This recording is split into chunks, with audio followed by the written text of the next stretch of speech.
सोचिए, एक ऐसा इवेंट हो जिसे भविष्य की तकनीक दिखाने के लिए बनाया गया हो, लेकिन वो मशहूर हो जाए अपनी ही गलतियों की वजह से। जी हाँ, कुछ ऐसा ही हुआ एआई इम्पैक्ट समिट के साथ। तो सवाल यही उठता है कि आखिर एक इवेंट जो भविष्य को आकार देने की बात कर रहा था, वो अपनी ही वर्तमान को संभालने में फेल कैसे हो गया। चलिए इस हाई प्रोफाइल इवेंट की परत दर परत खोलते हैं। तो हम इस पूरे मामले को समझेंगे कैसे। शुरुआत करेंगे एक रोबोट की अजीब सी कहानी से। फिर देखेंगे कि कैसे लॉजिस्टिक्स से लेकर इवेंट के फोकस तक हर चीज ने इस विवाद को और बड़ा बना दिया। पहला हिस्सा विवादों में घिरा एक समिट, मतलब शुरुआत से ही गड़बड़ थी। और अब दूसरा हिस्सा, एक रोबोट का अजीब मामला। क्या ये सच में इनोवेशन था या फिर कुछ और ही कहानी थी? तो हुआ ये कि गलगोटिया यूनिवर्सिटी के स्टॉल पर एक टीचर ने बड़े गर्व से दावा किया कि उनके स्टूडेंट्स ने एक रोबोट बनाया है, और खर्चा पूरे 350 करोड़ रुपए। अब ये इतना बड़ा दावा था कि सबका ध्यान इस पर जाना लाजमी था। लेकिन जैसा कि हम जानते हैं, इंटरनेट की दुनिया में कुछ छिपा नहीं रहता। लोगों ने जल्दी पता लगा लिया कि भाई ये रोबोट कोई अनोखा इनोवेशन विनोवेशन नहीं है, ये तो एक चीनी प्रोडक्ट है जो ऑनलाइन आराम से मिल रहा है। और जैसे ही सच्चाई सामने आई, यूनिवर्सिटी ने पलटने में देर नहीं लगाई।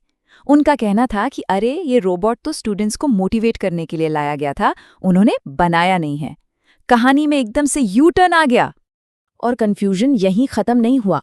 एक तरफ सरकारी सूत्र कह रहे थे कि स्टॉल हटा दिया जाएगा, और दूसरी तरफ कॉलेज कह रहा था हम तो यहीं हैं। मतलब कम्युनिकेशन गैप का ये एक परफेक्ट उदाहरण था। लेकिन सवाल ये है कि क्या ये सिर्फ एक आधा अलग-थलग घटना थी?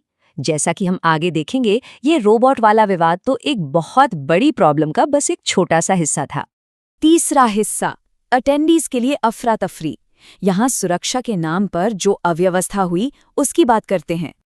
अब इस अफरा तफरी की मेन वजह थी प्रधानमंत्री मोदी का दौरा। देखिए, जब भी कोई वीवीआईपी मूवमेंट होता है, सिक्योरिटी टाइट हो जाती है, ये नॉर्मल है। लेकिन इस बार इसका खामियाजा वहां आए आम लोगों को भुगतना पड़ा। जरा सोचिए, आप एक एग्जीबिशन देखने गए हैं और अचानक आपसे कहा जाए कि बाहर निकलिए।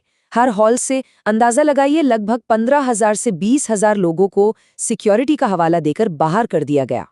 और इस सब का नतीजा, एक एग्जिबिटर के पेटेंट किए हुए एआई वियरेबल्स ही गायब हो गए।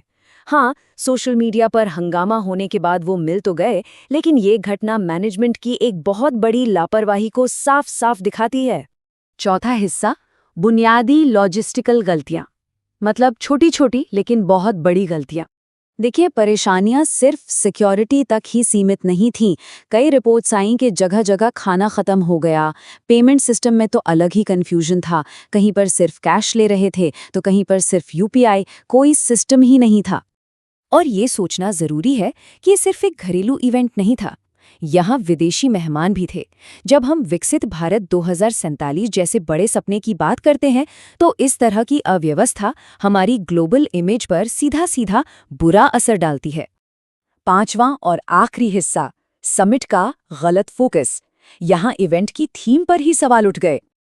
देखिए, दुनिया भर में जो एआई समिट्स होते हैं, चाहे फ्रांस हो या सियोल, वहाँ फोकस एआई कम्युनिटी के लीडर्स और इनोवेटर्स पर होता है।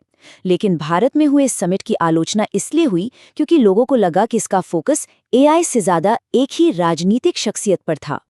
आलोचना करने वालों का सिंपल सा तर्क ये था कि अगर आप सच में देश के युवाओं को आकर्षित करना चाहते हैं, तो उन्हें एआई फील्ड के असली हीरोज से मिलवाइए, इनोवेटर्स से, साइंटिस्ट से, एंटरप्रेन्योर्स से। फोकस उन पर होना चाहिए, न कि सिर्फ राजनेताओं पर।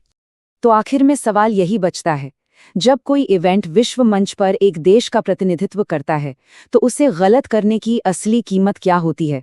ये सिर्फ एक इवेंट की नाकामी नहीं है, ये हमारे आने वाले कल की महत्वाकांक्षाओं पर भी एक सवालिया निशान लगा जाती है।